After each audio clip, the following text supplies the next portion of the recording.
Nagsugod na ang edisyon sa award-winning GMA Masterclass series. Sa unang higayon, makauban ang inilang leader o eksperto sa ilang tagsa-tagsa ka mga kahibaw o mga tinahod sa ilang pagkamaayo. Ano ang report? Sa pagbalik sa GMA Masterclass series karong tuiga, una ni ining gibisita ang Mindanao, pinaagi sa GMA Masterclass The Icon Series. Kauban si GMA Network Chief Marketing Officer Lizelle G. Maralag. Nahimong mahinungdanon ang pagpaambit ni Maralag sa iyang mga kaagi sa industriya, sa marketing, advertising ug uban pa sa mga estudyante sa St. John Paul II College of Davao sa Davao City nga gihatagan og panahon nga makapangutana kaniya. I am a firm believer of leadership by example. I will not ask you to do something if I do not know how to do it myself.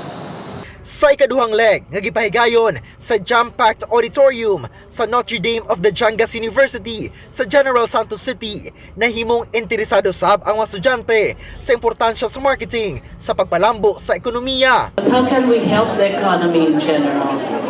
I think if we start promoting Philippine products, I think if we start helping each other, the small and mid-sized businesses, by enabling the selling of their goods and services, that's going to be a big help for the economy if we do our share. Ug mas nakarelate ang mga estudyante kay usa sab di ay kay K-pop fan si Maralag. So to armies out there, Boracay.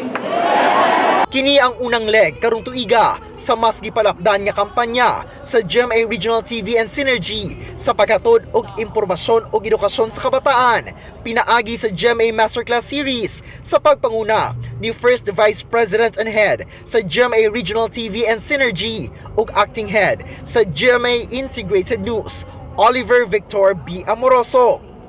In GMA, we hold ourselves to the highest standards of storytelling, journalism, and technology. We remain committed to producing content that brings the best of the Filipino to the world and make it work for the benefit of communities, of our society in this post-pandemic era.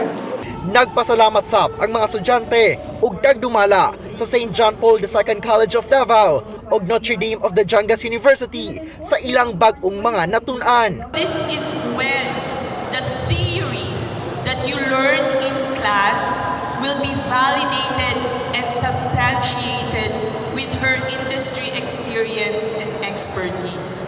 That we need to invest on our young people, and I am of a conviction that GMA7 is one of the most credible media outlet that our country needs today.